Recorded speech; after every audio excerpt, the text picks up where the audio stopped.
So I came here alone, feeling heat and the world coming over me. Got a way of your own, but I told you that life ain't a fantasy.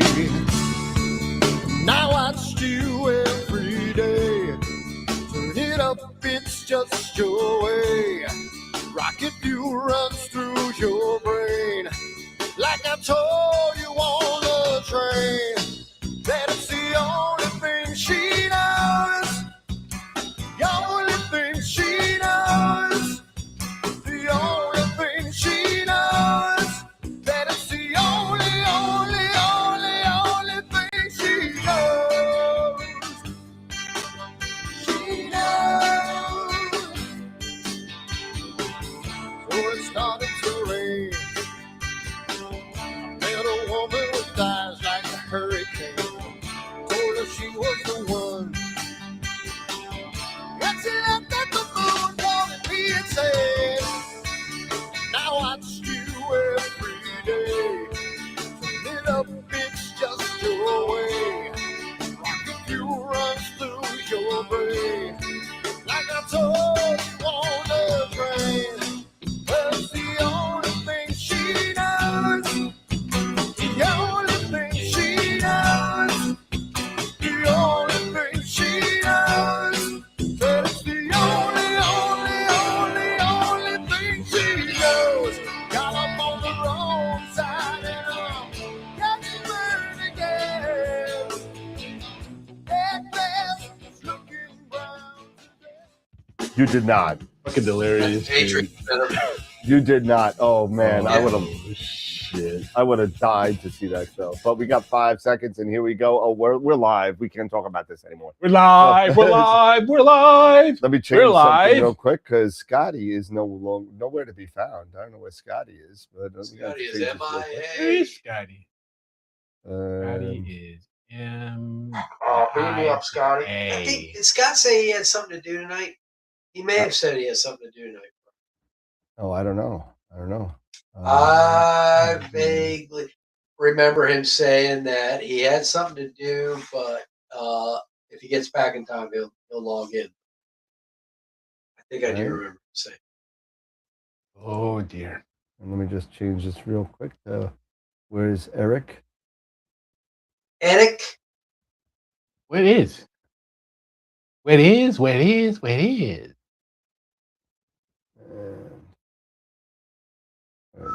There's 52. There we go. And so this looks somewhat normal. There we go. Rock and roll. All right. Now, there we go. Cool. Awesome. So what's up, people? How's it going, everybody? We made What's it. up, And my we have what? 10 days to AstroPalooza? 10 days? And 10 days. 10 days. I didn't even start putting the thing together yet. And so next next week I'll just need somebody's help just doing, I know Eric, you did it a couple years in a row. I need somebody's help with the changeovers and stuff, and make sure everything's good. And all the dial-ins and cutovers and changeovers. And exactly. So everybody confirmed as far as I know. So everybody's here. Everybody's there. Trevor Jones, Ashley sent me an email saying that he's good to go. Nice.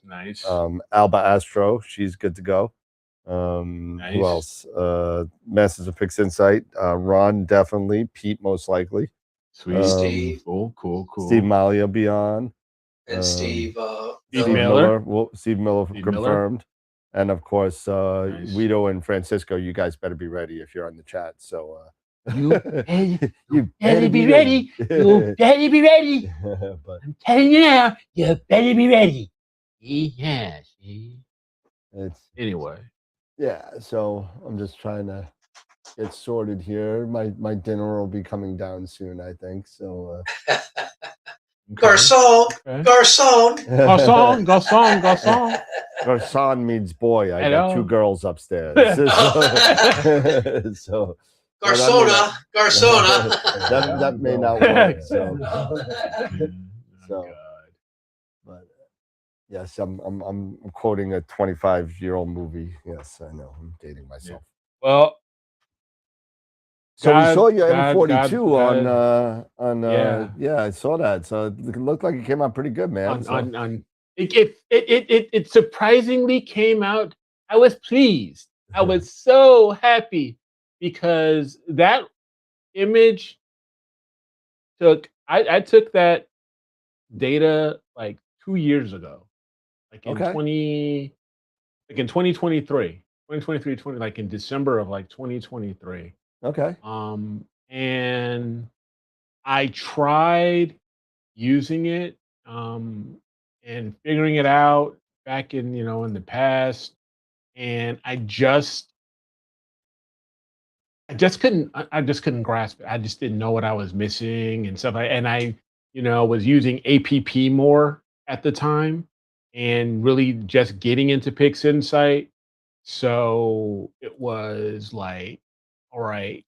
I mean, here, I'll even show you what I had like originally on this thing. So I'll just share my screen. Was it kind of like, I'm a gamer, so I mean, is it kind of like one of those things where you get stuck on a board and you got to just put the damn thing down for a month and then go back to it, Yeah, so something like that, right? But I would just let me see here. Okay, so if I bring up here, this was when because here was the data, M42 data. Let me roll this up. It was my M42 data, and I took it like 2 different nights, on the 20th and the 29th. But I was using APP. But when I used APP, this is the stuff I started coming up with. Like, here's one. Oh, that's sweet. Yeah, there's like, one. That's like a Quiet Riot like album cover. Yeah, I know, right? I know, like this is fire, man. Come on, feel the noise. Exactly, it's fire. So I had that one, and then I had this. And then, a little crunchy, Yeah, I know, right? And then you got lastly, you got a nice left side grade. Wow, what is that? Somebody with flashlight. I know. It was like I had this, and I had this, and I had this, and this was like, oh God, no. Then I had this. It was just 2 different ways of just messing this up, right? Oh yeah, that's a whole lot of ugliness. Yeah, it was a whole lot of ugly.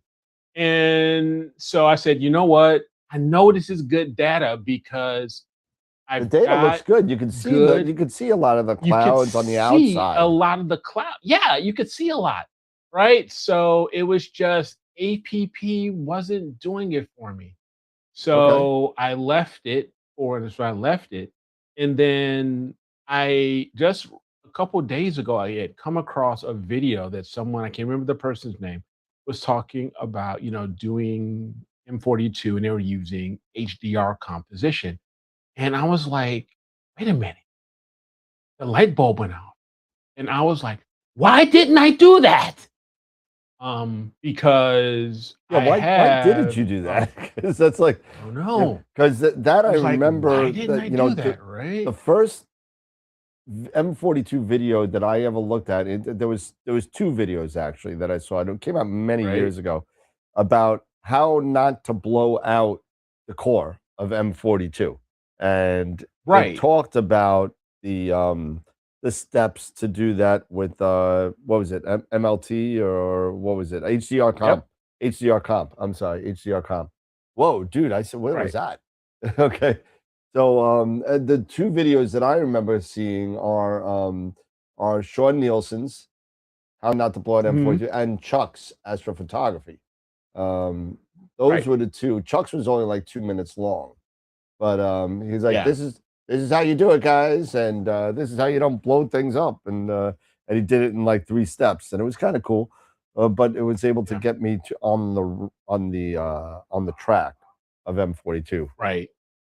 Right. So I just started.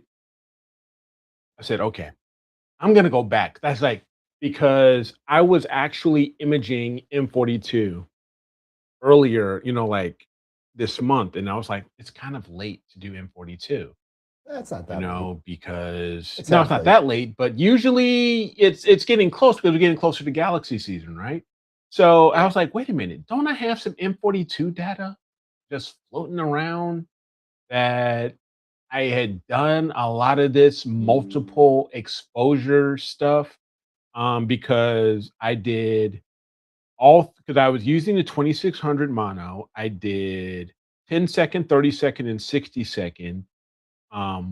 Bin 2 0 gain, so you get the high dynamic range on the colors. Then I did 30 and 60 seconds, bin 1 on the luminance, and then 180 seconds and 300 seconds for HA. I was like, where's that data? I know I kept the data. Where's the data? So I went around and I found the data. So It's in last the night tunnel. I said, it's in there. I knew it was there. I knew it was there. It's right there. And I was like, Rob, I'm gonna be up tonight. He's like, what are you doing? Like, this thing has been bugging me because I watched this video and I'm gonna do it and I'm gonna do it right and I'm gonna figure out how to freaking do this thing. Oh man, that just So sounds like too many different things you probably shouldn't be saying to your wife about astrophotography. I know, right? And she was just like, okay, honey, you go ahead. I'm going to bed. I'm going to bed. You go. So I'm like, all right, cool. That was very Eddie Murphy like. It was very Eddie Murphy like. But I was like, all right, let me. So I went ahead and I started it, and I did the Pix and so I ran Pix Insight again. Did the whole WBPP. I got my individual images, my individual masters for each exposure, and then I just started working with star alignment and then HDR composition. What's up, Norm? Hello, Newman. And then I started working, just working it. I just kept working it. So I have all these. So let me share my screen again here. I'll show you what I got. So let me go here. And So when you did WPPP, you didn't yes, do them all together. You did each exposure length different. yeah, I had separate masters, right?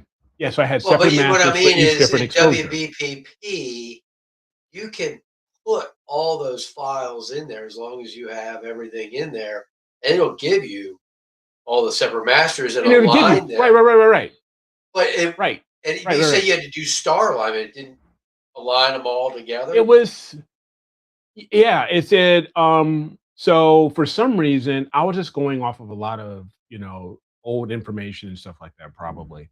So I went through star alignment again. I probably didn't have to do it, but I did it anyway. Because if you can see, here's the new one. So as you can see, I have all these different, masters or different Oh yeah. exposures, So I have them all. And then I created with HDR. So we go to where's my HDR comp. Because one thing I kept running across was like, here I am, I'm trying to throw these things into the input images and it wouldn't work. Then I was like, why isn't this working? Oh, hey, dummy, you've got to save each individual master before you add them here. You can't, you have to They use have to be actual files. They can't files, be views. not Right. views. Exactly. So that was one thing I was just like, that's so freaking stupid, but whatever. So I had to save them all and go through all this and put it all together. So once everything got star aligned and I got everything done, then it came out with my HDR masters. So and here we have them. Like here's the HDR. This is the star list. So we have the HDR aligned, and you've got my HA, in it. These are all star list right now. Let me close this. And then we have my luminance, right? So, and I didn't do any dynamic cropping or anything. I wanted to leave it. I wanted to wait to do dynamic cropping and image solving for last, right? After I got everything done. Because I just wanted just to focus on these guys. So once I got these squared away with Blur X for the RGB stars, ripping out everything else, and it's also on my website. You go to a link on my website that goes to my workflow of what all I did.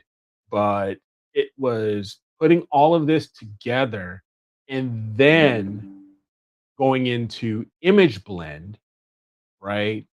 Once I had everything starless and stretched, and I had, curves and saturations and chroma and all that stuff done for the RGB, then screening the HA image, this HA here, onto the RGB.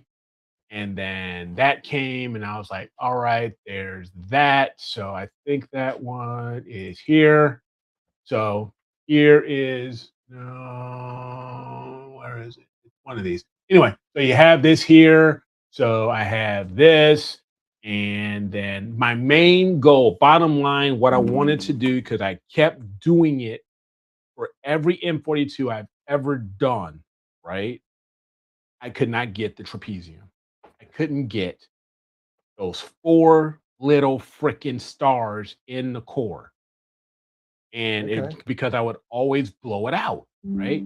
So that's when I kept hearing about doing these multiple, because it's very easy to do because M42 is, the core is so gosh darn bright.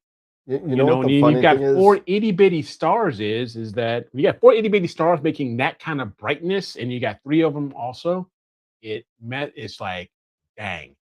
So you know what the funny thing is about M42 is that M42 is arguably one of the most photographed images for astrophotography in general.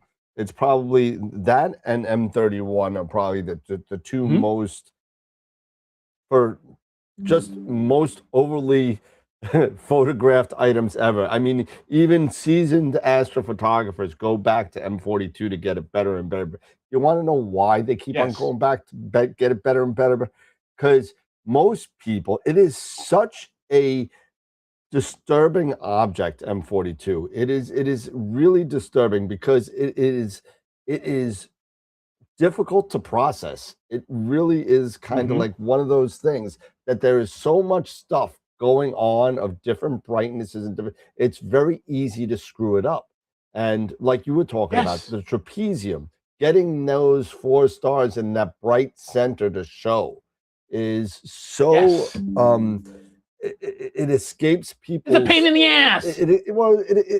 They don't realize it, and they keep on doing it and doing it and doing it until they get something that they like. And sometimes it takes, I don't know, 7, 10, 20 iterations of imaging it with different scopes and different cameras and different processing techniques. It's so it's so overly imaged, but yet so overly malprocessed. And it gets frustrating. That's why I said, it gets frustrating. That's why this is data from almost 3 years ago. It's so frustrating because I know I have good data, but when you end up, doing stuff like this, you're like, you even put your name on there. And I didn't put my name on there, dude. I wouldn't have done that. It's like, I'm just kidding.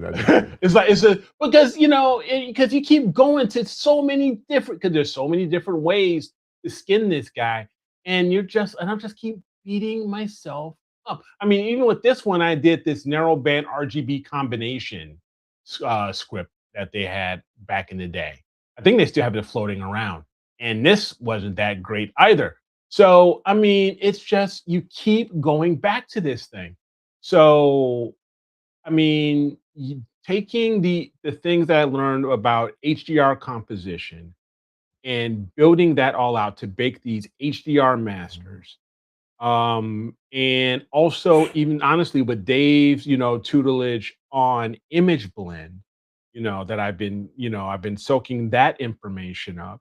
and then also using range masks such as this, and I guess another one, or this, when you got these and slowing these on, and then using HDR, HDR multi-scale transform. And then when you're using multi-scale transform, you have to figure, all right, the lower the number, the crazier it gets. The lower Oh, the it number gets of layers nasty. you Yeah, use, it gets nasty. I It have goes issues so with that. nasty. I have issues with that process. So. Yeah, and it gets so freaking nasty. You turn the de-ringing off because we don't have stars. So I just kept going back, and I'm like, okay, let me go to 7. Let me go to 8. I finally settled on 10, right? That gave me the core where I felt I was pleased with the core, right? I felt I was satisfied enough going with 10 layers, going that high on the core. And so, yeah, it's just so many different things that you're doing, and you just have to figure this out. And eventually, you come out to this.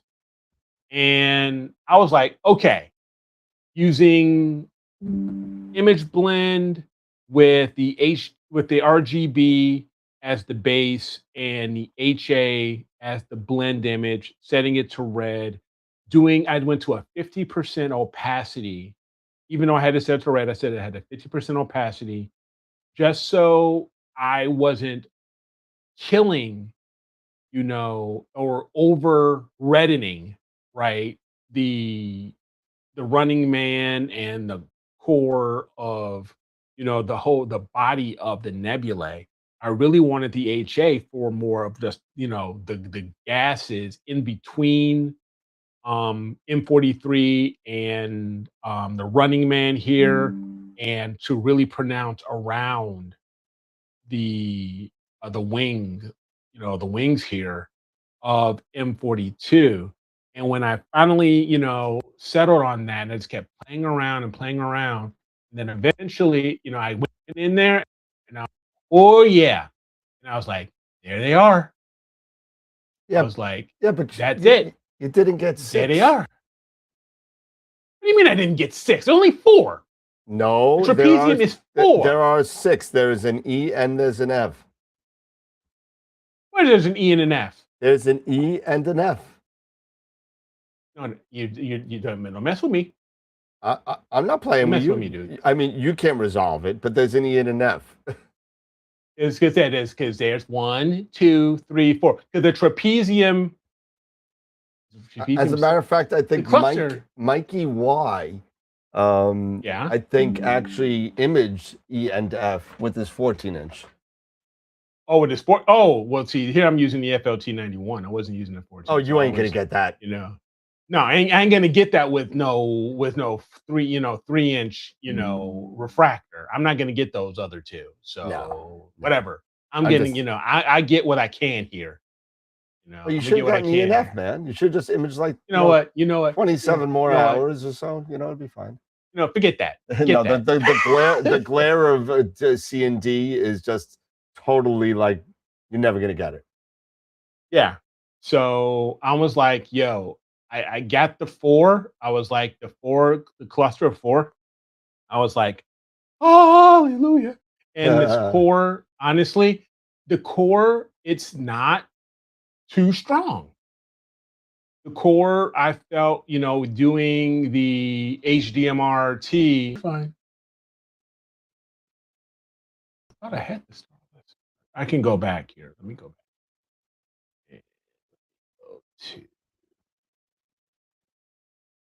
What's going on here?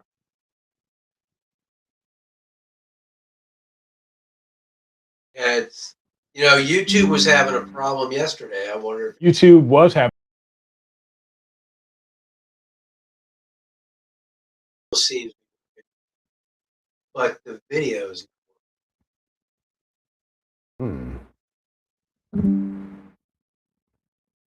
We're might be back. back Looks now. like we're back. Okay. I don't know what happened. It looks like YouTube just momentarily kicked us out. So sorry if you guys missed anything. YouTube. Okay, so here's the star list. So let me clone this. Let me duplicate. Yeah, clone This is that. the image There you go. and start. Yeah. Now, So let me. now go back It's and gonna fix the other one. Put it list. back. Okay, so I got that, and let me put this And then you can back. put the other one back. Then I can put the other one back to the way it was. There we go. So there's the image blend, and there's the star list. Close all those other windows. So yeah. Close all those other windows up. Let's have some fun. Super Dave's going to hold a little bit of a class Clean your today. desk up. All right, now. All right, cool. Pull your luminance out of that. Pull your CIL channel out. Okay.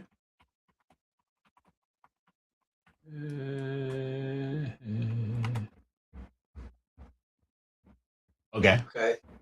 All right, now go to histogram. Now go to the CIL channel. All right. Go to histogram transformation.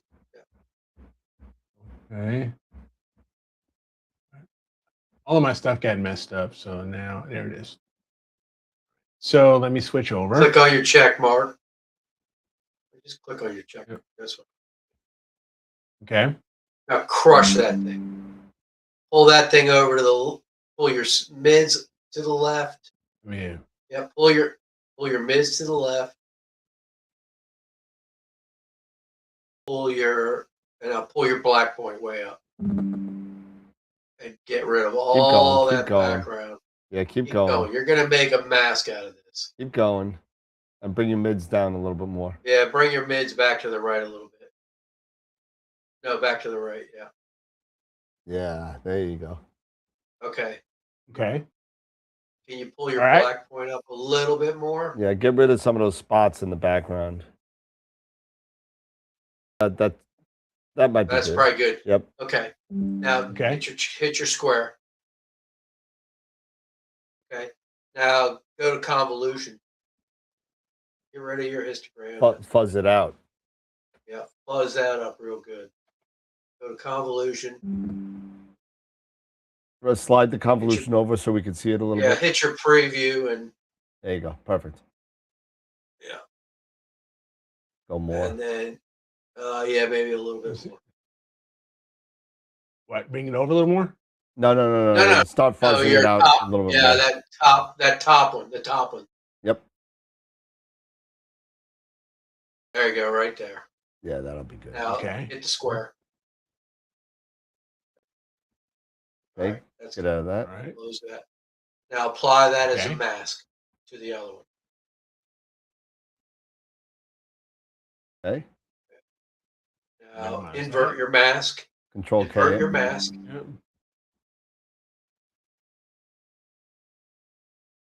Yep. Is that in? Can you want it inverted or you just want it not shown? I want to see the mask. Show the mask. Okay, now go to mask and invert. Okay. Because you want to protect all that. You want to protect all this. Okay, now I got you. Now go to multi-scale adaptive strength. I go to mass. All right, so hide the mask. And hide the mask. Yeah, Control K. Yeah.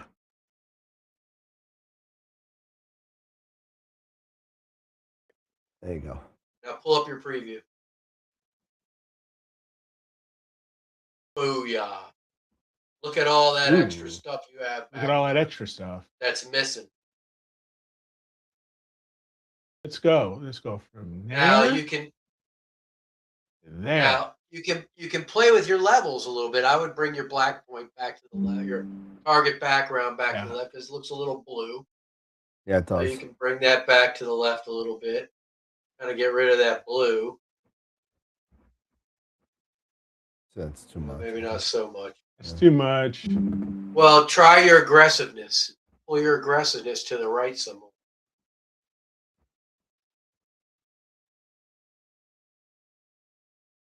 Now, one thing is I don't want to make it too bright for here. That's masked. Alright, That's all masked. Oh, but it's masked. It That's should- masked. It's not Yeah, even. it It's shouldn't only be touching the affected. background. It's not. It's only Shouldn't touching be this stuff. affected. Okay. Yeah. Okay. All right. So let's take a look. Okay. Yeah. Okay. Yeah. See, because you've got a lot more here. And it brings out that cloud in between the Orion and the Running Man. belt. Yeah, it brings Yeah. out all that HA data really well.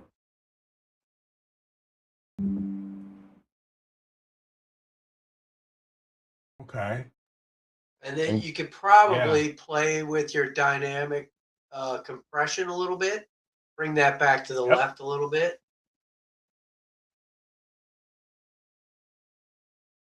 Yeah, that sharpens it a Go little bit better. here. Yeah. Let's go down to.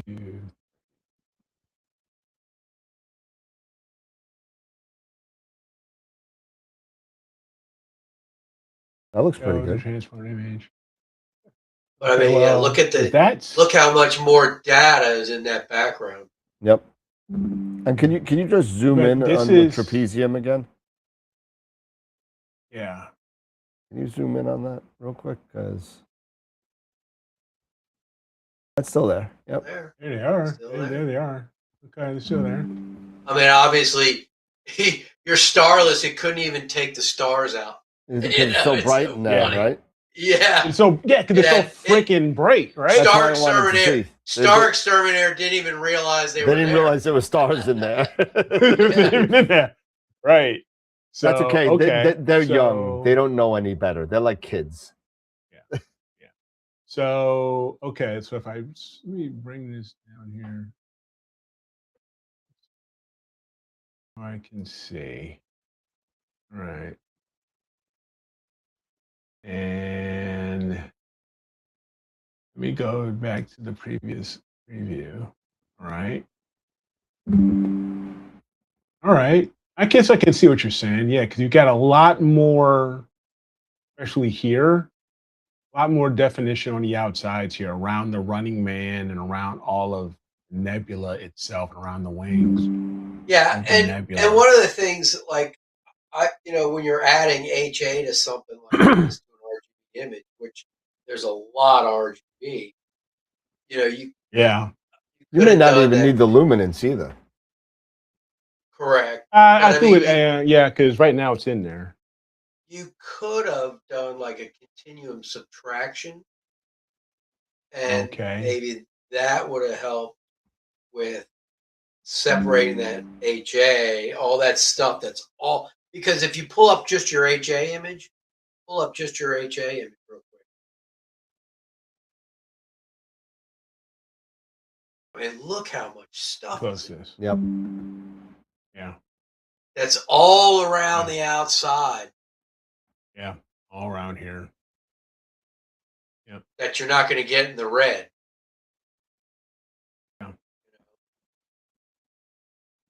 Just my thought. There's quite a bit. But because you went to where you did, I would just see how that works pretty good. Just Yep. stretch out that stuff more. Let's see here. Yeah. Eric, I got something for you. You got something for me? Yeah, here you And go. now add your stars. Take your mask off and add your stars back.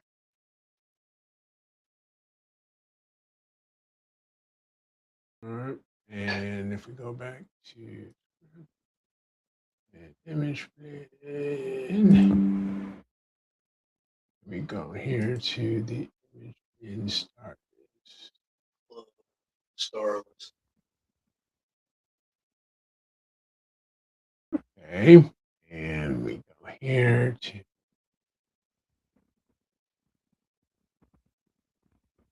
Screen. yeah. And we screen that off. Yeah, create. Or you can just just replace it. Yeah, I'm just going to use this. So, and then run. Let's just see how this looks. compared to.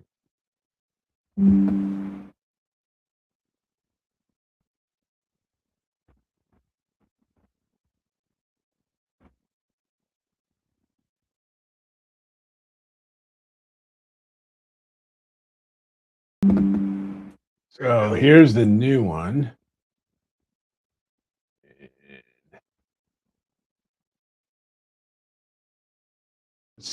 Let's just. I'm just gonna be like critical for a second. Is that a little too like pink, or is that me? But Orion's very pink anyway. Pink. I know it's but I think it kind of like, I don't know. You know, like how like that pink kind of wing kind of like Yeah, I mean like, here. The no, wing? no. Yeah, towards the trapezium. Yeah, there. No. Yeah. Oh, you're talking about the heart in the heart area. The arms. Yeah, I think it kind of fades away a little bit in there, and I kind of like that wing kind of thing in there. Mm-hmm. But again, that's just me being weird. It's got some blue. You know, you got a little bit of blue in there. But the stars look really good. I could see the trapezium very, even though I can't see E and F, you're okay. Yeah, shut up. It looks. I think it looks good. I'll give you an E and an F, or an F and a U. Or an F and a U. So, but yeah, I mean, and then you're getting, over here, you're getting this little guy. Yep, that's really actually cool. That's very cool. So. And of course you got the running man, and it gives it. If you ask me, it gives it a little more depth. Having that surrounding structure and everything kind of gives it a little. Around here, because you've got this structure here. I mean, you can see so much, of that separation. You can see the wisp of the hydrogen. In between, you got these darker spots. In between the clouds. It brings that dark cloud in the middle out more, to the yes, yeah. Here, for sure. You get so much more of that. Eric, you got a tip from Tom Peter. It says try the color corrected HDRMT script at 50%. What? Try the color corrected HDRMT script at 50%. There's a color corrected HD. There's a script? That's what he's saying. I don't know it. But I don't know it. I don't know. Oh, go back to utilities. I think I saw it. I don't see it. I don't see it. What's it under, Tom? Maybe under render, maybe? Render, maybe? No, not under render. Let's see, but I have it.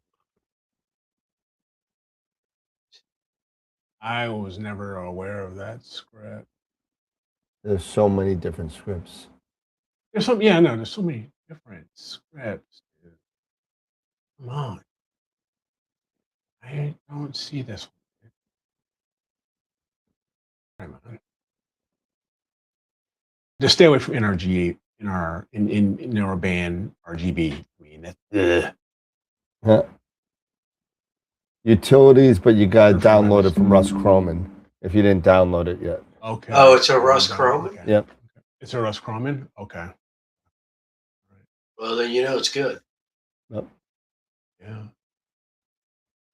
It's good if it's Russ. But yeah, I mean, I don't have it either.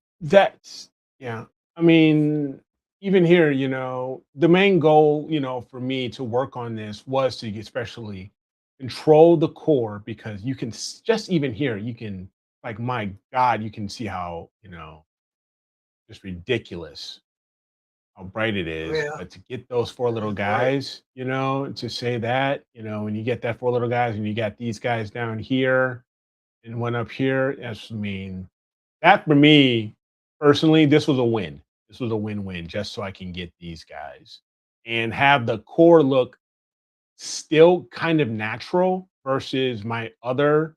I mean, I don't know about y'all, but did that look natural to you? That doesn't look very natural. Nah, it don't look natural. No, that don't look natural. No, that don't look natural. How about this one? This was with the narrowband RGB combination. Did that look natural? No, that doesn't look natural there either. No. So I wanted something that was more natural looking. And I think with this, I think I got pretty darn close to as being as natural as possible.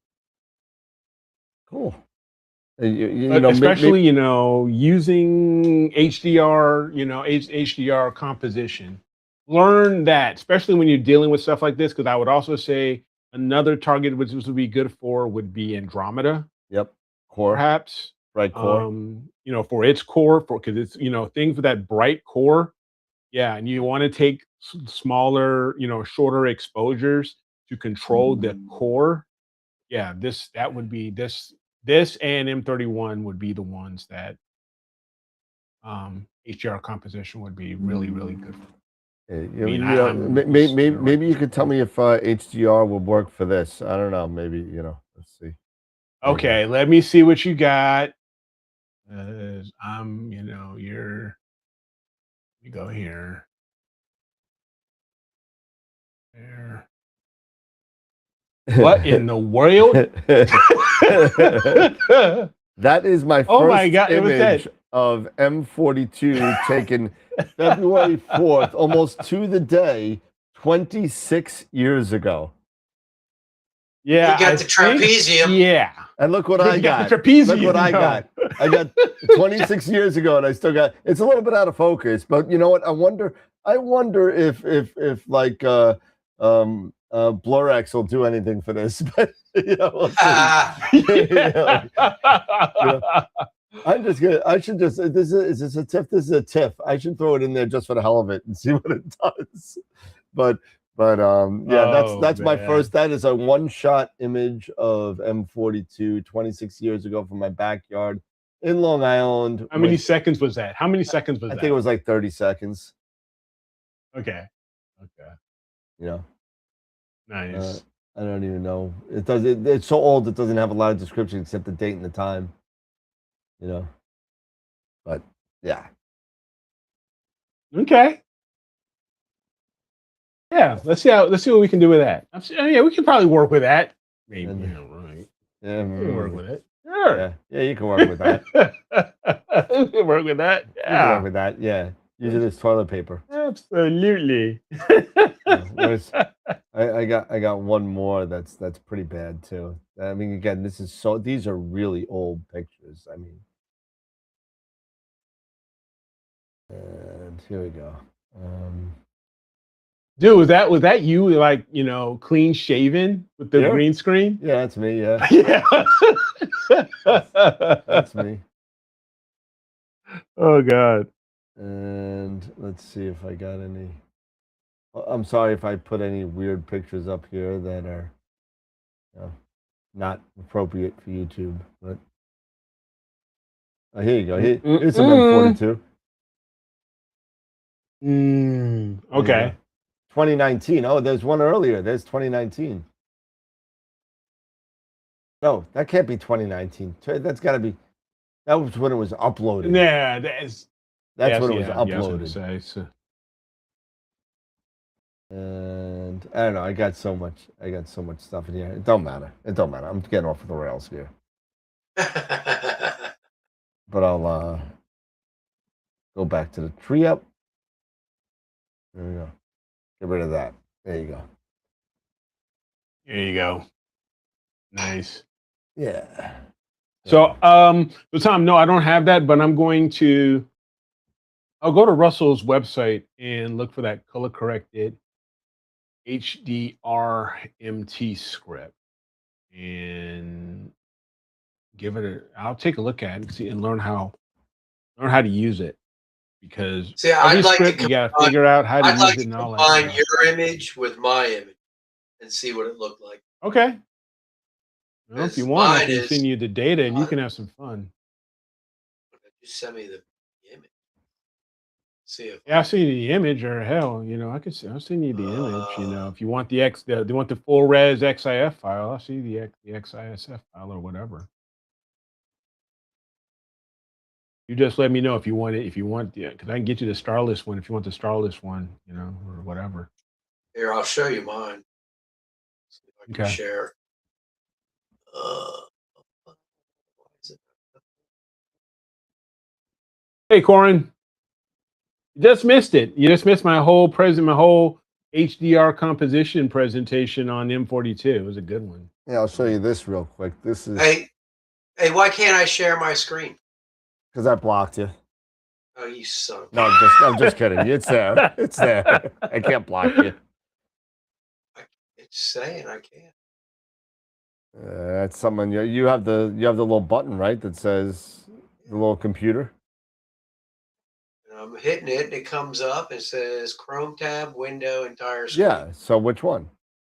Well, if I do entire screen, the share button doesn't light up. Yep. I don't know. Here you go. There's something for you. Oh, there you go. That looks good. That's Okay. that's That one there. that's from with a 14-inch from Eastern Long Island. That was taken 11 years ago. That was actually my wedding. What?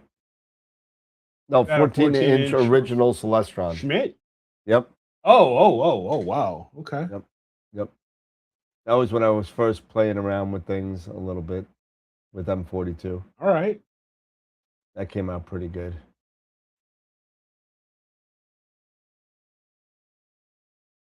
And yeah, I mean that was pretty good. How do I get out of this now? I gotta get over here now. Gotta get over here now. Yeah, you gotta let Dave share. Dave's not, Dave should be able to share. Dave has a chance. I don't know why it's not letting me. No matter what I click on it, the share button stays. I don't know.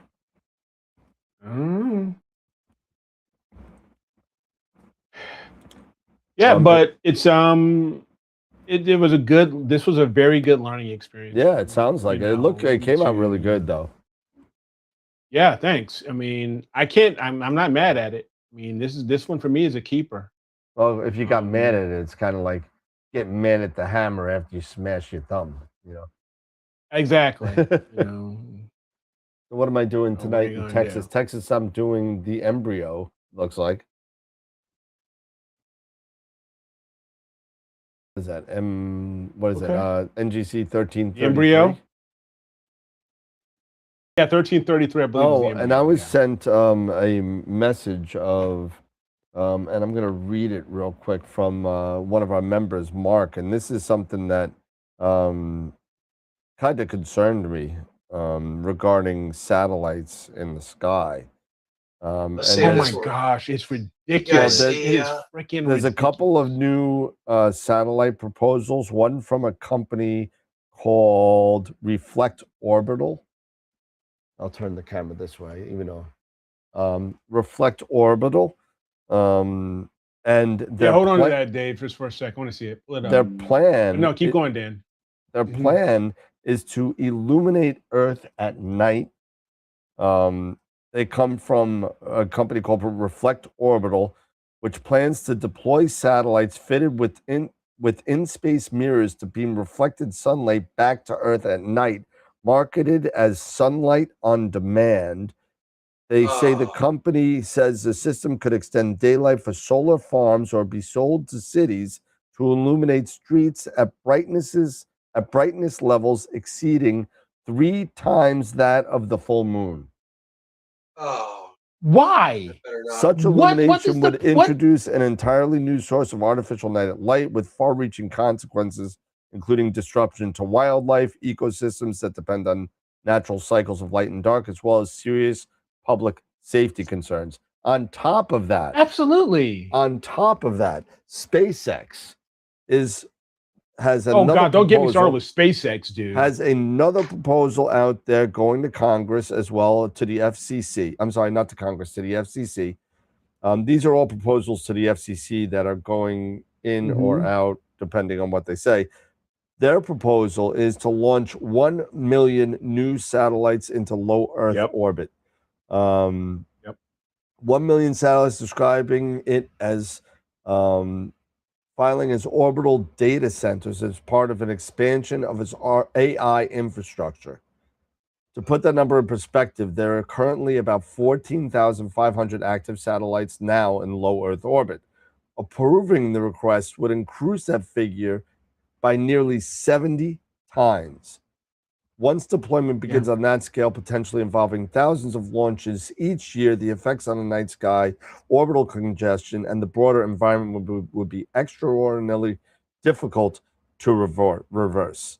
I mean, it's scary. Absolutely. It's scary. It is really, really scary. Tom, I don't know, man, if they'll never get that through government. You know, government now, I'm not going to try to go on that. Don't go but there. It's all about big cash. business. It's all about the money. It's all about big business, and whoever has the cash makes the rules. It's just scary that these things are coming out. So scary. Like, can you imagine light trying in the to nighttime? If I wanted that, I'd move to Antarctica. Exactly. I mean, or can you imagine having over 70 times the number of satellites in low orbit? Can you imagine how the ramifications that would be even for space exploration? Yeah. I mean, to try to navigate, have the navigation windows to navigate space exploration, shuttles and ships to get out even to lunar and out. I mean, they'd be colliding. I mean, the window to launch these exploration, shuttles, ships, and rockets, it would be insane. Yep. It would be absolutely insane to navigate through all of this traffic. I mean, you talk about some serious collision possibilities. And if there are not only that, stuff falls back to Earth. Where does it fall? Back to Earth, exactly. On my brand new house. In the middle of downtown Manhattan, a big old satellite. Exactly. You have a whole freaking satellite. And then talk about just for amateur and even professional astronomy, these radio tower, the radio telescopes, the telescopes in Chile and in Hawaii, observatories. I mean, it's absolutely insane. Can you imagine the amount of data that would have to be trashed for every exposure you take? Can you imagine all the zip all over your data? Yep. No, I mean, I'm just saying.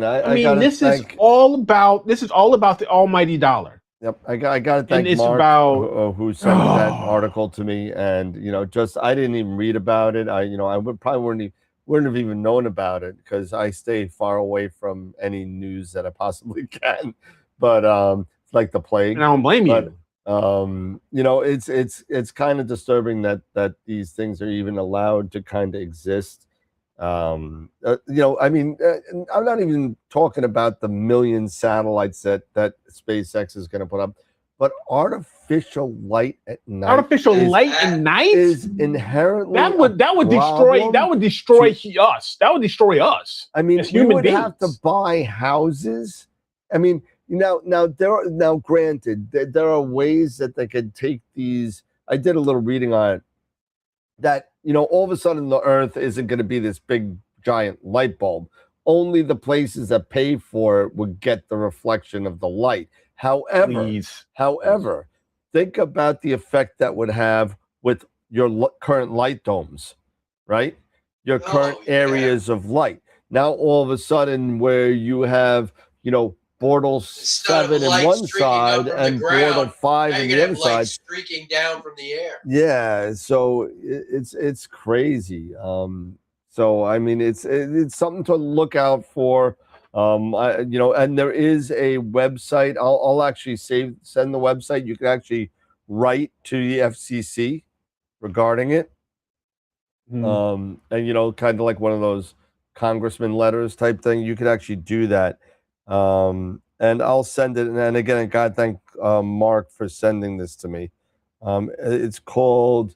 It's called darksky.org. But not. Yeah, it's the International Dark Sky. No, it's not IDAS. It's the International. It's not that. It's not IDAS. No. Because I know IDAS put something else too. When are people, especially politicians, idiots like Bill Gates, going to realize Mother Nature is a fine working machine?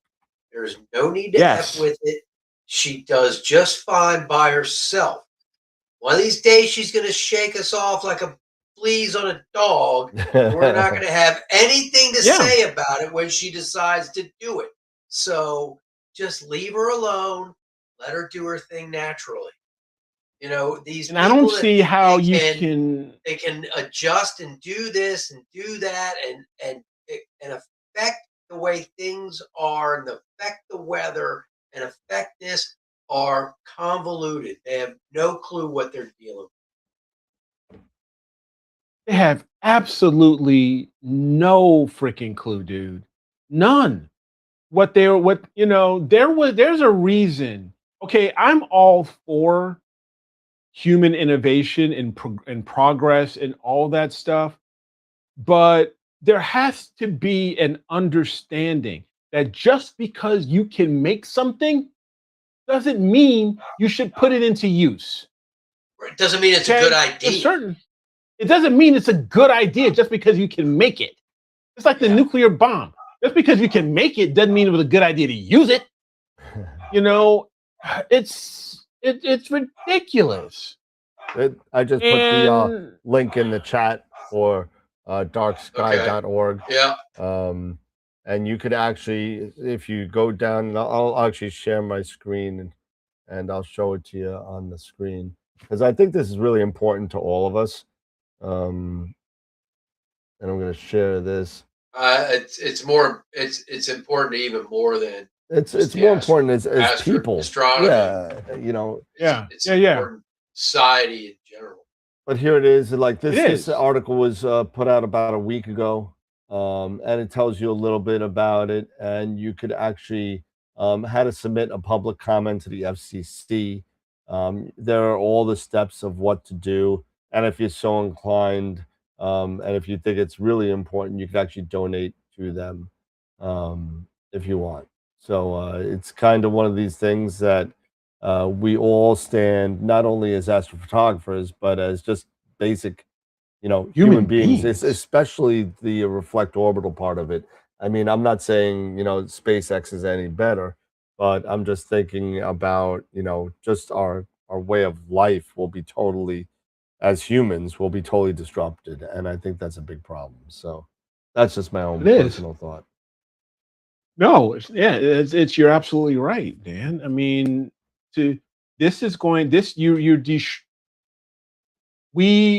you've got to understand, and to even today's point, human, Mother Nature and things like that. We at our very core are mammals and a species on this earth, and we all have this cycle, that we have to live by, with having nighttime and daytime and, all of this, all animals and species on this earth have to have, this cycle for life, and to disrupt it for the sake of making a buck. It's beyond stupidity. Just because this is going to be good for everybody. Yeah. Don't tell me what's good for everybody. Everybody, you're an idiot. If you want just 6 because months sometimes daylight, move to the North Pole or the South Pole. Yeah. If you want if you want regular cycles of light and dark, you move, accordingly. What was that? Exactly, Steve. Let's heat up the Earth some more. Because you're going to do that with this reflective light hitting. You're going to heat up the Earth more. Yep. And there goes you guys who think you're geniuses. you CEOs and you innovators, you engineers, and all you guys who think you're just go to MIT and you think you can think up this stuff and you think you're a genius, you're a freaking idiot. You're a freaking idiot. You have no idea about human nature. Oh my God. I lit a fire. You have no freaking clue about human nature, about Mother Nature. You're an idiot. I'm telling you, and you know what, and just talk about just humanity of things. And I read another article today. I know it's based on hockey, but a couple of days ago, when the hockey players were flying to the Olympics. For those of you that are hockey fans, Bo Horvat, who is an Islander, got selected to be on Team Canada, and he flew on there. And while he was literally like getting ready to board, a gentleman was trying to board, and apparently he had a first class ticket, and they kicked him to, apparently they double booked or whatever, and they kicked him to the back of the plane. They kicked him to the back of the plane. So meanwhile, this guy is I believe it was an Army vet, older gentleman. I think it was either in Korea or World War II. He was 90, 95 years old. He's very old. Oh, wow. Oh, wow. And Bo Horvat went up to the person at the ticketing booth and said, "Give my boarding pass to this gentleman so he can fly in comfort and style, and thank you for your service," and whatever. During the plane flight, he sat with this guy for over an hour, listening to this guy tell war stories and, whatever. And he wrote on a napkin for him that he is going to fly him into Long Island and his family, take the hotel, buy him everything he needs to make this a wonderful trip, and it's all on him. That's awesome. Wow. And I thought that was really, really a cool thing to do. And not only the fact that he just, threw money out and paid for this guy, but that he sat down with this guy for like an hour listening to him talk about the horrors of war and what he went through, and thanking him for his service. And I can't, it's the humanity behind it. And I guess that's about the, with the satellites and 24-hour daylight and all this kind of stuff. I think it all kind of links together, that there's still good out there. And I think and hockey players seem to be the coolest guys, man. As far as even though they suck at giving interviews, they're horrible. They have no emotion at all. It's like horrible. But they're so approachable. They're easy to talk to. Yeah. They're very humble, because they all know that next guy up is going to come and take my job. I mean, the best. What was that? What was that? The basketball guy. He's like, playoffs? No, that was Seattle. That was the Detroit Lions, right? Playoffs? Yeah, Detroit Lions. Yeah. Playoffs? Yeah, the coach. Are you having kidding me? Playoffs? That was the best interview ever. But anyway, M42, great job, man. I mean, really good. Thanks, man. Yeah, it was a lot of fun, a lot of work, but you know what? Sometimes the best things, a little bit of work. Yeah. But Jose, I agree with you. Let me share my screen. Oh yeah, absolutely. You figured it out. You can share your screen now. I did. Okay. What happened? I don't know. Let me. If I go here and hold on, let me. Let's make Leon larger. So yours integrated with mine would be great. I don't have the trapezium.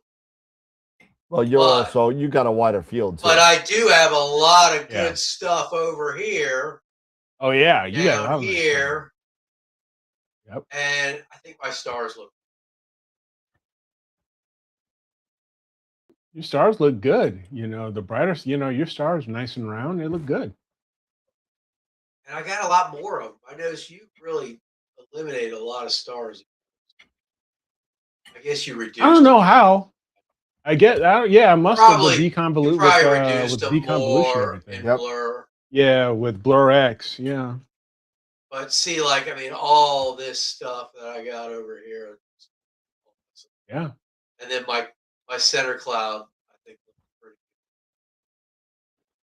good. My running man. There you go. Yeah, that's a good looking running man. So, and then last Friday when I was imaging, I was doing the spaghetti. So that's the colored HA that I There you got. go. Okay. There you go. It's How many? only, How long is that so far? 2 hours. That's it? Oh, that's it. That's it. It's not bad for 2 hours. And then the rest of the night, I did this. There you go. So that's an hour Doing some each of local group. RGB and 2 hours of HA. All right. Came out pretty good. Yeah. Came out good.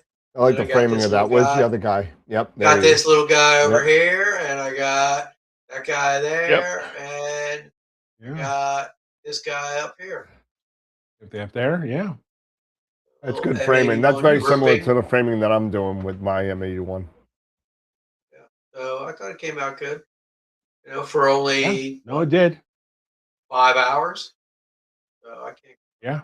I mean, we're getting with these more efficient cameras, we are getting a lot more data, usable and good data in a lot less time. You don't need to be in, you don't need to, even from 5-6 years ago, you don't need to invest as much time as we used to on the long exposure data that we needed to in the past, because the efficiency of these newer cameras like the 571 and the 585 and the 533 are just so much better compared to like the older 294 and the 183. So yeah, we're getting, you don't need as much time as you used to, which is good. Especially with these faster, like your Newtonians and everything. I mean, that was with the GT81. Both those were GT81. Okay, so nice. F5 5.4, I think. So, what is it? 5.9, so plus 0.8. So it's like 4.5, something. That's 4.7. That's 4.7. It's 4.7. 4.7. Okay. Yeah. So yeah. It's 4.7. Nice. Because my 91 is 5.9, and then you reduce it, goes down to 4.7. Yeah. So it's and then I did finally get my Sesto Senso, I think, working. So we'll see what happens next clear night. And you didn't have to mess anything about flattening down. I did. He did. I did. Yeah, I had. You had to flatten it down. You had to file it down a bit. Yeah, I had to put a flat spot in the fine focus shaft because there was no way it wasn't going to slip. Because I mean, it's hardened chrome steel. Yep. I mean, and those grub screws, I would have stripped the threads on that adapter before I was going to be able to get it. I don't know. I wonder if they have a situation that that shaft is so small that it just wouldn't grip it, and I kept getting inconsistent. Well, you got like a round and a flat around, because it's got a flat end on the end of the grub. So I mean, it's just going to go around the pinion. It's just going to go around, and it's going to grab it for a second, and then it's going to stop, and then it's going to grab, and your curve. It's going to be like a EKG guy having a heart attack. Right. Right. So, but on like the coarse focus part, there is a flat. Yes. But on the fine focus, it's not. It's too small. Yep. So I just took my Dremel and just Dremeled out a nice flat area, and I put the grub screw in just tight enough to where it would find that and slide on, and I tightened everything there worked. Nice. And I did a couple focus runs with it. It was kind of cloudy and hazy. So, but I got I did like multiple runs, and they were much more consistent. Working the way they're supposed to. What do you got? Eric's filling up his ice bucket. It sounds like a shaker. Is that a shaker, Eric? He's making a martini. I'm telling you. So, but it seems to be good. So, and I don't think I'm going to get a clear sky till Monday. So, Okay. Monday. I'll be able to do some work. Is he doing the? What is he singing? The match game? So funny. He's got his headphones off, so he can't hear us. Yeah. I could walk upstairs with these things on. It's great. Yeah, these headphones are great. I can go all over the house. Nice. If I go out back, though, I lose it. What is Eric doing? He's mixing a martini, it sounds like. That's what it sounds like to me. I don't know. Let's see. He says.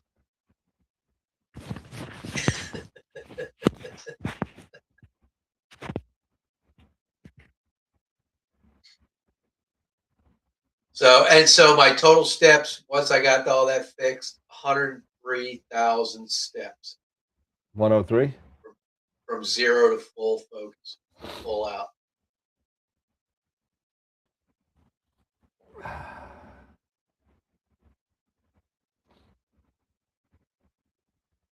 What time is it? 9:15? Everyone's eating. 9:15. So, is Starfront open tonight? Oh yeah, I've been imaging all night. Okay, good. Yep. Let's see. Rain. It was cloudy and gross all day today. It's supposed to rain tomorrow and Friday. But at least it's melting the snow, or should I say, the snowcrete. Yeah, right. So I can actually see grass. Yeah, I could see grass too. Yeah, no, me too. But there are still huge piles. I mean, the way they plowed my street, it's just like. Yep. I mean, there's piles in the middle of my cul-de-sac. I mean, a good 15 feet away from the curb, there is an island of snow. That's at the highest point probably 5 feet. At the lowest point, 3.5. It's just terrible. Yeah, so I know it doesn't look like much, but I'll show you real quick. Oh, what you got? Shooting? Nico? Here you go. So this, believe it or not, is NGC. Oh, I see the cigar. Nope. Oh no! It looks like what is that? This is NGC 1333. Oh, okay. And this is this is the brightest part of the nebula. Unfortunately. Oh, you got it kind of off center. I see what you're doing. This is right now the active filter is HA right now. There's not a lot of HA in here. A lot of RGB. Oh, you're doing HA? Yeah, I tried to do it. So that's a broadband target. I know. So right now, if I go into, let's see, Astro Acquisition. No, it's do I not have it on here? Put all stuff on my network. I don't have it on here. Oh, you know what? It's on. I know where it is. So if I go here, yeah. If I go here, come on. I don't know, but there we go. And if I go, okay, network.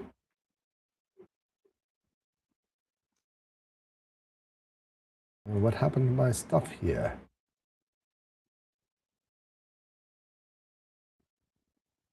There it is.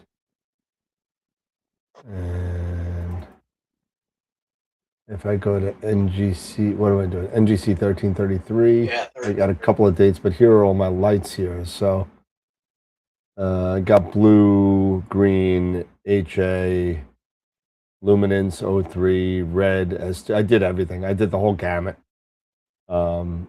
I got 262 items right now. And that's 5 minutes. That doesn't count the last couple of nights. There's some here. This is some green luminance, a couple other things. See, the thing is that it'll take the filter. This only has 3 images here for some reason. Maybe it was cloudy. And this is today, I think.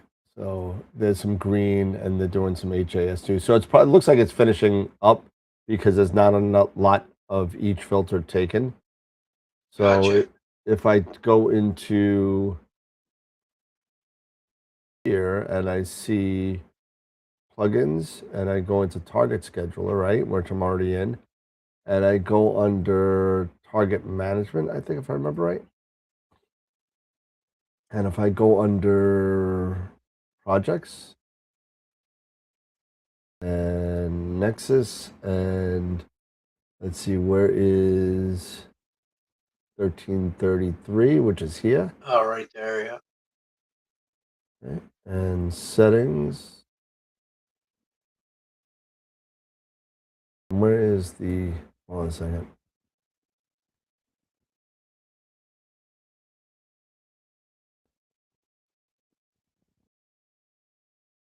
It's not target management, it's reporting. Profile, this project, 1333, 1333. And it'll tell me how many I've taken, hopefully, if I did this right. Got to give it a little second. It's going to kind of think about it. We can go back to it, but it'll tell you what percentage you're done based on what you did in the target management. So like here, Okay.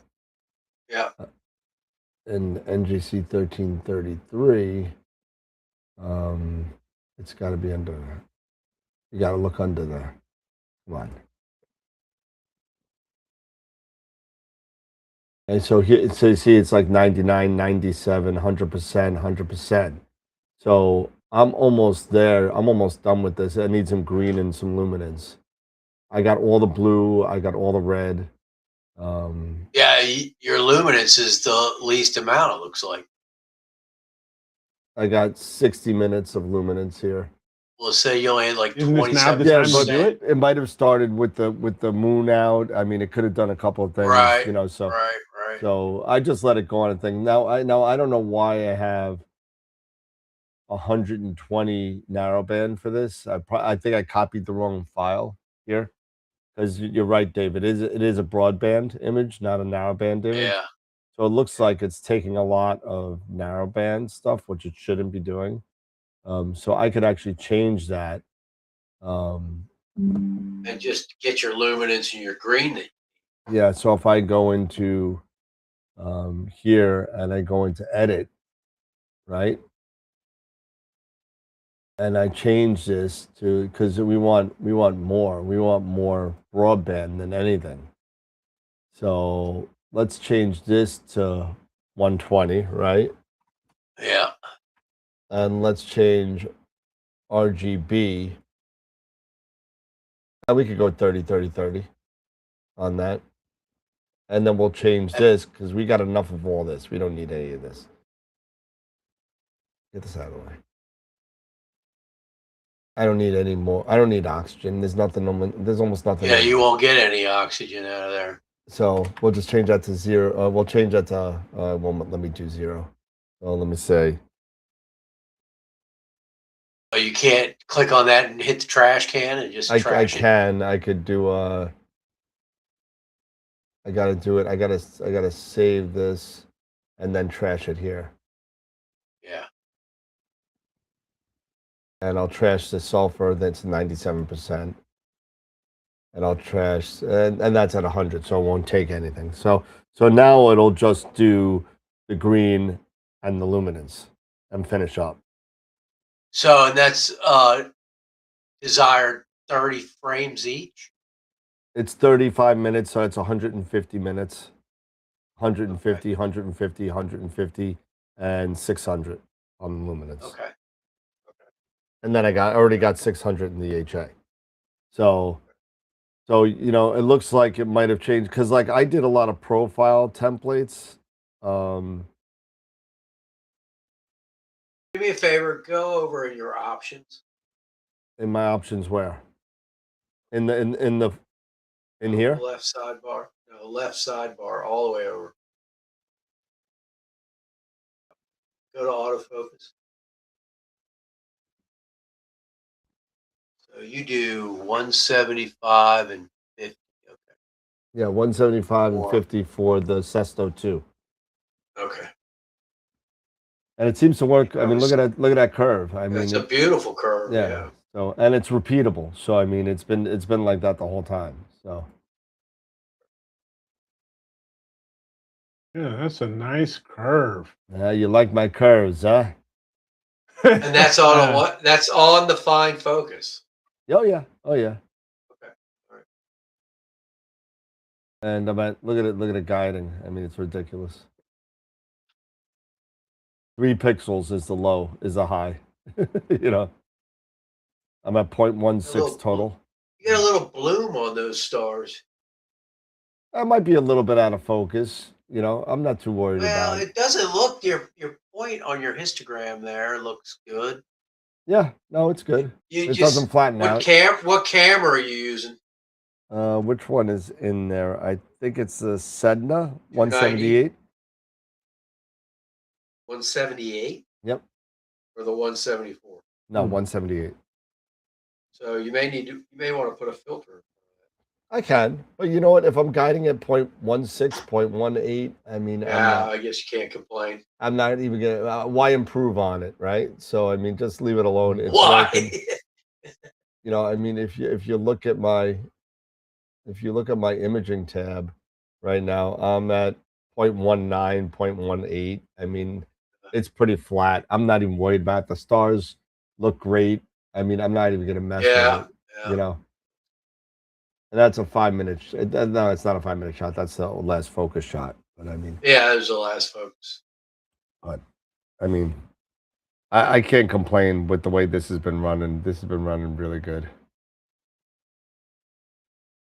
Yeah, that's pretty swang. So yeah. So go back to the tree. There you go. So just tonight, after that, after CTB1, let's see what's going on next. So, now let's see, schedule a preview. So after 13:33, at about 11:45 tonight, we switch over to my California Nebula Panel 2 because I got to do a mosaic on that.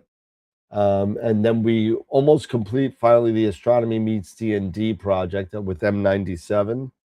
And that goes from 25. Actually, it only does the California Nebula for about an hour. And what's M97? The owl. Oh, okay. And then and shouldn't that be Astronomy Meets Harry Potter, not D&D? It's an owl. Owls are in D&D. Owl bears, you know. You know. And then I go back to my M81 project for 1:49 a.m. all the way to 6:29 a.m. So, and I figured out the flat handling with the target scheduler, and I was able to make a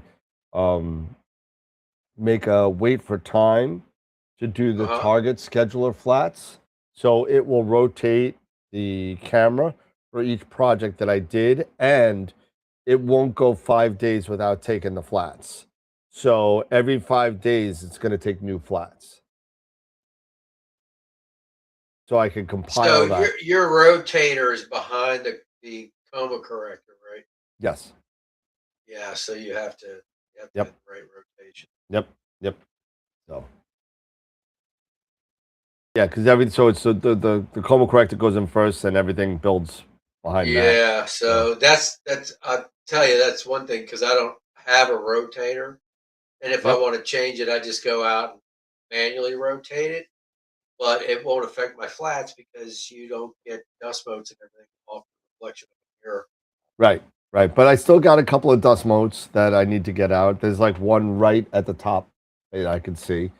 But that's probably on your coma corrector or your probably one of your filters or whatever. Probably. Yeah. Well, it's not on one of the filters because it shows up on every filter, so it's probably on the coma corrector. Okay. or on the face of the camera. Yeah, it could be. It could be, but I would expect it to be a lot smaller than that. You know, because Yeah, usually if it's a fairly big donut. Oh, then, you know, probably. so, but let's see. Yeah, if it ain't broke, don't fix it. Oh my goodness. Perfect flip just in time for clouds rolling. Yeah.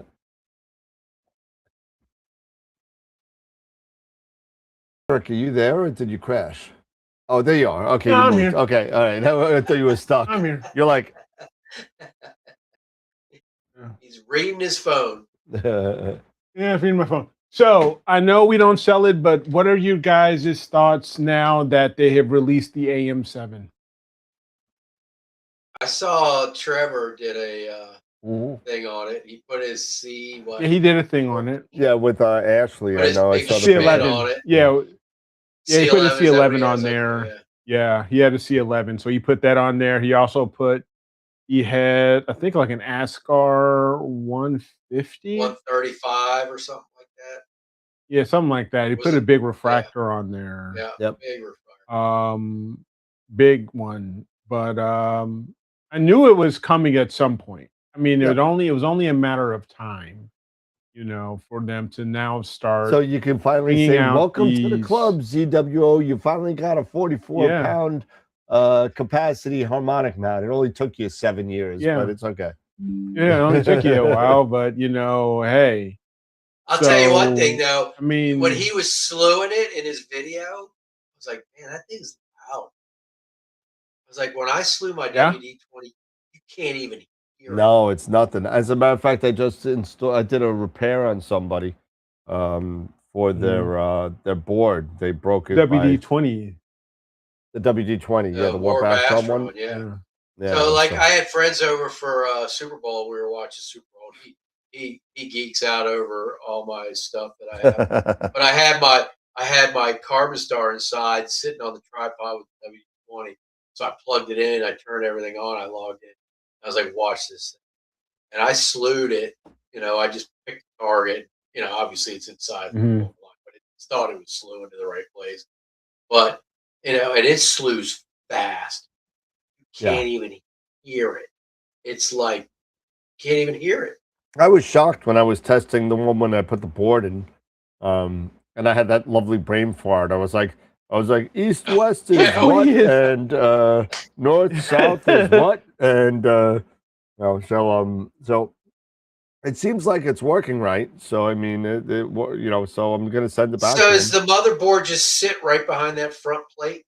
So yeah, so if you look at the, believe it or not, it was so hard to see. I had to get like this little pair of tweezers. If you look at the front where the power button is, there are 3 screw covers there. Okay. And you got to pick them off. They're like stuck with glue on top of the screws, and they're I want to say they're M3 screws. And you take the 3 of them out, and the whole front pops out. And right behind there, but you got to be careful because there's 2 very thin, one for the deck and one for the RA ribbon cables. I mean, really like hair thin kind of stuff. You got to be very careful if you're going to be doing this. But it comes out, and if you get the piece, it's like $180. It comes with the new power switch. It comes with the new USB port, and the board is right behind that plastic on that board. And you just go in, just make sure you take a lot of pictures. Make sure you you put the right one to the right came from. And it's kind of like, you know, it's got 2 ribbon cables that are very tough to get in there because it's got like that little clamp that kind of moves back and forth to kind of put pressure on it. And it's very tough to get that ribbon cable in this, especially when my eyes are screwed up. So I needed to take pictures, and I need to get, you know what I got? I got my D&D miniature painting magnifying glass. Yeah, that's what you need. Yeah. And I took it and I put it on there, and I'm like, and I got it in. And then I was able to close the switch on it. But other than that, it was pretty simple. It was a little nerve-wracking in the beginning because I never did work on a harmonic mount. But very delicate surgery. Yeah. So it was like I was like it was like dripping sweat. I was like, I need to take 5 minutes out, and I took 5 minutes, and I said, no, it's just Nurse. pat me. Pat me. I'm sweating while I'm doing this surgery. Jen, where are you, Jen? but it seems to be working. I'm gonna send it back to him probably this week. I'm waiting for some clear skies just to put a scope on it, to make sure. So I was gonna say, so once you got that on there, you have to log into the. There's like they have their own art software. Yeah, it's on step.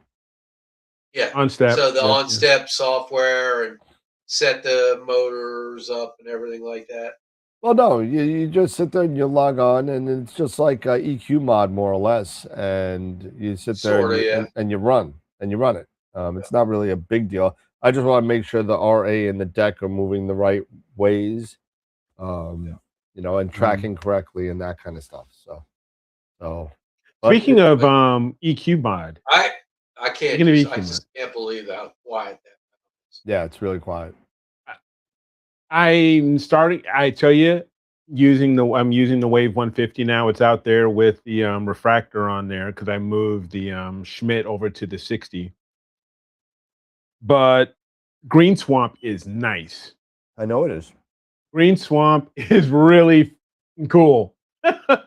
I do like it a lot. It reminds me, it's almost like it's the Skywatcher version of Ioptron Commander in a way. Yeah. It reminds me of Ioptron Commander, but it's for Skywatcher mounts. So it was very simple to set up and go, and meridian flips have not been an issue. Slewing, unlike when I was using the SynScan Pro, it was all kinds of stupid. With GSS, I have not had one issue at all running it that Wave 150 mount with that software. Good. It is a solid piece of software. So yeah, I mean, the guys who created GSS, kudos. I used it for a little bit, but I was having some wonky issues, and I went back to EQ, and it's been working. You went back to EQ mod? Yeah, and that's what I use on my back to EQ mod. Yeah. I think because I used EQ mod for so long that I got familiar with it and got used to it, knew how to set it up, knew how to do the pack and all that. And then, I went to Green Swamp and started playing with that, used it for a few times and just had some issues. I mean, the first issue I had, I guess in PhD2, you got to reverse the deck. Yep. Yeah, you do. You do. EQ mod, I didn't have to do that. It knew. Yeah. It automatically knew when it flipped and kept everything normal. Yeah. That was one of the first things I had issues with. And then for some reason, I don't know what it was. I felt like I got better performance. But because that's one of the things I had read when I was going through the manual on the guiding. Told me right off the bat. Yep, reverse. Go into PhD and click on the checkbox for reverse, deck. And I was like, oh, okay, cool. I didn't have to do that with Ioptron, but sure, I'll do it for you. And I hadn't had a problem with, since. after the flips. I mean, I have to do that with I have to do that with the Warp Astron. Okay. But I knew that going into it, and on steps a lot different than those. I mean, it's not as. I mean, on step actually works really well. I was a little nervous, but it turns out it worked pretty well. Yeah, I mean, Steve, you're absolutely right. $700 additional if you compare the AM5 to the AM7. If you're in that ecosystem, and if you like the AM5 and you're the AM3 and AM5, and you are looking at the 7, and even with Trevor's point, to overmount yourself, it makes it. If you're already doing it, it's not a bad idea. If you were already used to that technology and that setup with having an AM3 or an AM5, spending the extra $700 and you're going up to 44 pounds without a counterweight, and I believe it is 66 with the 66. counterweight. Yep. Yeah, it's not a problem. I mean, it makes sense.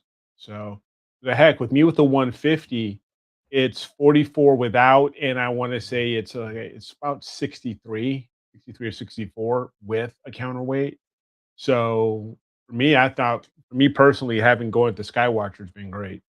You know, I'm still No, waiting for Skywatcher's been making some good stuff. I mean, yeah, I just can't wait till their 100 Colorado Heliostar is available in the US. Right. Yeah. Been waiting now on 2 months from Colorado, but you know, just almost 2 months. But, you know, What happened? you know, waiting for the folks in Golden, Colorado. That's 55 pounds with the counterweight for the 150. 55 pounds for the counterweight. 55. Okay, but still, I mean, for what I'm using it, you know, what I'm using it for. Like I said, I moved off from Schmidt being on it. I put it on the 60, and now it's just for my refractors. It's overkill, but it's great. It's a good but problem. still, I mean, for the price point too. I mean, 2,500 for a mount that you could do 33 pounds and not have to use any counterweights. I mean, it's pretty it's decent. great. Yeah. So, Yeah. But you know, the WD-20 is 48 without and 66 with. Yep. That's a great mount. Yeah. That's a good mount. My only problem is right now is I'm still having issues with the CAA on the dealing with having these slightly longer dovetails, and it wants to go the shortest route, which I get. You want to go the shortest route to get to the destination, but when you set up in Nina to say, hey, don't do that, stick within 180, stick with this 180-degree circle, half circle, go this way and that way instead of trying to go all the way around. It's stupid. Which one are you referring to, John? I got 3 of them. I mean, the 60 and the 150 are working great. The Mighty is still in Colorado. Still there. You know, still Yikes. waiting to hear back. You know, for so, Yikes. So yeah. Mighty wants to buy us Mighty Mountains. Get your good price on one. I know. You should get a good price on one, you know. Oh Lord! But should have gone with the what was it? I should have CQ with the 350. I told you, I should have probably went with the 350. Yeah, shut up. It was a good deal. It was a good neat deal. It was a good deal. It was a good deal. I gotta tell you. That was a good deal, dude. Yeah, it was. Yeah, but hindsight being 2020, it's not been 2020, right? I know. So, yikes. Joining late, but that CQ 350. I mean, yeah, Mikey. Yeah, that should be coming soon, Mikey. Your 20p should be on its way. I'm gonna take a look at that right now and see where it is. I mean, I'd be okay with, you know, I'd break away from, I mean, SkyX and all that stuff and just say here, but you know. Yes, I do, Mikey, and you'll love it, man. It's quiet as hell. It's awesome. It's an awesome mount. It's really nice. Mine's not the P though. I got one before the P came out. That's okay. But it still kicks that. I mean, it's so.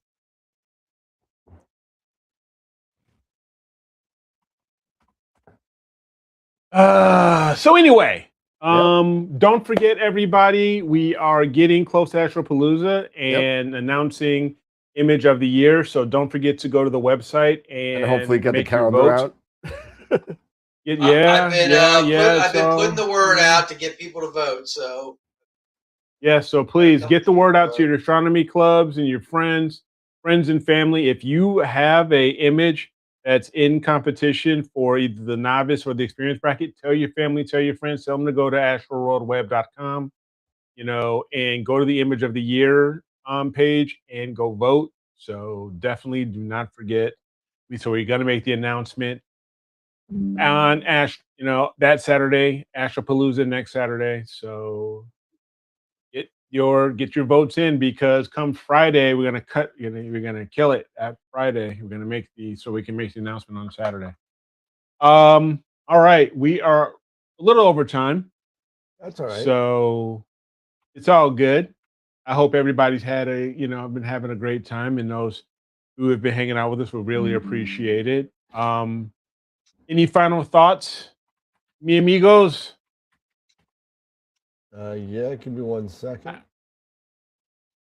He's okay. We're giving you a second. Dave, Yep. you got any final thoughts? Final thoughts. Great job on that. Look cool. Thanks, bro. That you got. It was a fun project. Yeah, it's a fun project. So. Other than that, hopefully everybody has some clear skies coming. Mikey, enjoy that WD-20, and hopefully the skies will be so cloudy when it arrives. Yeah, it looks like it's still on the way. It's in between the U.S. and China. So once it gets to the U.S., I'll get more tracking on that, Mike. Looks like I should be getting more info probably the beginning of next week. So it's on a boat somewhere, so but it's on its way. It's on its way. Checks in the mail, Mike. Checks in the mail. Yeah. All right. Dan, you got any final thoughts? I got nothing. I'm gonna enjoy my day off tomorrow. Look out for some AstroWorld email bombs coming up this week. Some blasts that is going to be going out. I'm trying to get better with that and get some time to do it. It's going to be cool. So just so you know, there was a new Player One camera put out about 2 weeks ago. I haven't said anything about it. It's a new version of the Xena guide scope. They actually put a 585 mono is now in there. So okay. So that's the new Xena version 2. So because it used to be, I think. So what's the difference between that one? I don't mean to cut you off, but what's the difference between getting that and the Uranus? Well, the Uranus is a cool camera, or a big blocky planetary camera. This is a lipstick. It's like a planetary. Yeah, okay, it's just a lipstick. It's That's a lipstick all it is. cam. But you can still use but they're both the same sensor. Same sensor. Okay. Same sensor. But it's made for guiding, not made for imaging. So only guiding? Can't do it. I mean, you can use it. You can use it. You can use it for planetary guide cam. Yeah, you can do that. So the original Xena was the 249. 249. Yeah, big chip. And now they're making it with the 585. 585 mono. Yep. Much smaller. Cool. Much smaller, but much more sensitive too. Okay. Cool. Yeah. So wonder how that affects guiding. I wonder. I'm sure the guiding may be improved. I'll get my first shipment probably middle of March somewhere. So okay. We have to try that out. Depends on what you're guiding, though, too.